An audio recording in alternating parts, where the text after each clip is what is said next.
যেমন 1 তারিখ শুরু হওয়ার আগেই, জিলহজের 1 তারিখ আসার আগেই নবীজি আমল শিখাইছে, তোমরা নাখুন কাইটা লাও, নখ কাটো, মুছ কাটো, গোফ কাটো, চুল ছাটো, ছাটাছাটির যত কাজ আছে সব জিলহজের চাঁদ উদয় হওয়ার আগে সেরে ফেলাও। একেবারে কোরবানির দিন পর্যন্ত আর কোনো কাটাকাটি নেই।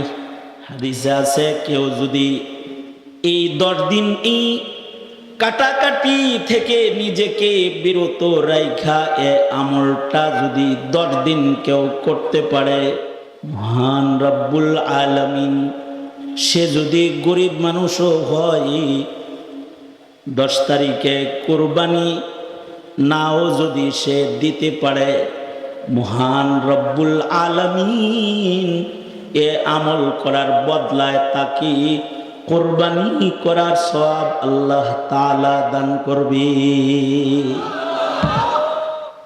কোরবানি দেওয়ার টেহা নাই, সবাই কি আর কোরবানি দেয়?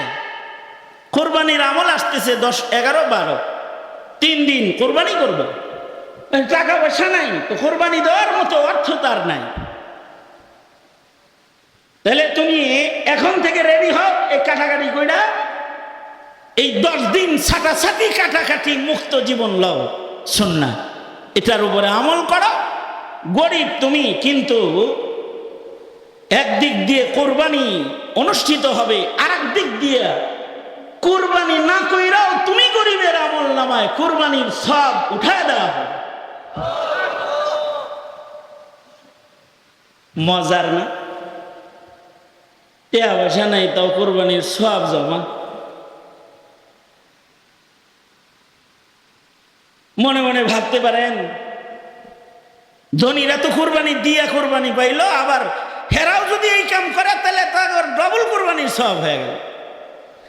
আসলে বিষয়টা হলো কোরবানির সব না, খালি হযরত থানভী বলেছেন আসলে বিষয়টা হলো আল্লাহর প্রিয়দের রং ধারণ করে এই জিলহজ মাসের গুরুত্বপূর্ণ ফরজ ইবাদত যে হাজিরা আদায় করতেছে, তাদের সাথে ঘরে বসে বসে নিজের রংকে একটু মিলানোর মেহনত করা। কারণ হাজি যারা হজে গেছে এহরাম পইরা, এরা মক্কায় যে আর এহরামের হালতে কিছু কাটতে পারবো না, চুল কাটতে পারবো না, গোপ কাটতে পারবো না, কোরবানি দিয়া তারপরে মাথা চাষবো। এমনকি সুগন্ধি সাবানও তারা ব্যবহার করে গায়ের ময়লাটা পর্যন্ত দূর করতে পারবে না। এক মুজাহাদার হায়াত, আল্লাহর পাগল আশেকের হায়াত, আশেকের ভাব, প্রেমিকের রং ধরে তারা মক্কায় ঘুরতেছে। ওরা তো মক্কায় যায় আল্লাহর প্রেমিকের রং ধরেছে। তুমি ঘরে বৈশা বৈশা ওদের মতো একটু তুমিও পাগলের বের ধরে ফেলাও, চুল কাটলা না, গোপ কাটলা না, উঙ্গুলির সারি বড় হয়ে গেছে, এগুলার প্রতি তোমার খেয়াল নেই। তোমার খেয়াল আল্লাহ পাকের পছন্দের রঙের দিকে। তুমিও একটু হাজিদের রঙের সাথে নিজের একটু মিলানোর নিয়ত করে আমলটা সেরা হলাও। আর তুমি মনে মনে আল্লাহকে বলতে থাকো, আল্লাহ তোমার মাহবুবদের একটা রং ধরলাম, আমি যে বাপ ধরছি তোমার প্রিয়দের সাথে নিজেকে মিলাইছি। আমি কাবা ঘরে না, আমি নিজের ঘরে, কিন্তু কাবা ঘরের আশেকদের রঙে নিজের রঙিন বানাইলাম। তুমি আমারে রং কবুল করে তোমার আশেকের দপ্তরে আমার নামও তুমি উঠায় দাও। तेरे महबूब की या रब शबाहत लेके आया हूँ, तेरे महबूब की या रब शबाहत लेके आया हूँ, हकीकत इसको तू कर दे मैं तो सूरत लेके आया हूँ, हकीकत इसको तू कर दी मैं तो सूरत लेके आया हूँ। ওগো আল্লাহ, আমি মক্কায় যাইতে পারি নাই, কিন্তু তোমার আশেকদের ভাব ধরছি তো। এই আমলটার আছে। এই আমলটা কারা কারা করবে? শুধু বালেগরা করবে না, না বালেগদেরকেও করানোর আদত করা। মা বাবা নিজের সন্তানকে জিলহজের চাঁদ ওঠার আগে উঙ্গুলি কাটতে দিবে, ছাড়তে দিবে আর বলবে, বাবা আমরা হাজিদের রং ধর্ম 10 দিন শিখাইব। এ তালিম তো এখন আমাদের নাই, নিজেদের মধ্যেও নাই, নিজেদের সন্তানদের ভেতরেও নাই।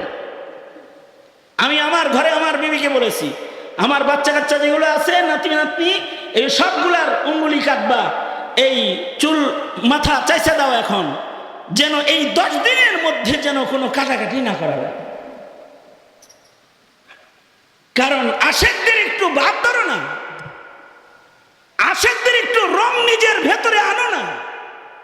তেরে মাহবুব কি আরব, तेरे महबूब की अरब शबाहत लेके आया हूँ, तेरे महबूब की যখন জিলহজ মাসের 10টা দিন 10টা রাত অনেক দাম। এই 10 রাতের কসম সূরাতুল ফজরে আল্লাহ করেছেন, ওয়াল ফজর ওয়ালায়ালিন আশর। 10টা রাত আইতেছে সামনে, জিলহজ মাসে 1 থেকে 10 পর্যন্ত। এই 10টা রাত্রি সম্মানিত রাত্রি, এর কসম সূরাতুল ফজরে আল্লাহ পাক করেছেন। দিনগুলা এমন দামি, একদিন ইবাদত করলে 1 বছর ইবাদতের সমান। সুবহানাল্লাহ, আগামীকাল বললেন। 10টা দিনের মূল্য হলো 10টা বছরের মতন, আর 10টা রাতের মূল্য হইল 10টা লাইলাতুল কদরের মতন। হাদিসে আছে 10টা রাত নিশ্চিত 10টা লাইলাতুল কদরের মতো দামি। এই কারণে এই রাতের কসম আল্লাহ কোরআন শরীফে করছেন।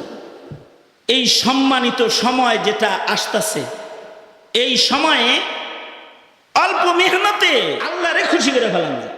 কিছু মানুষ তো মালদার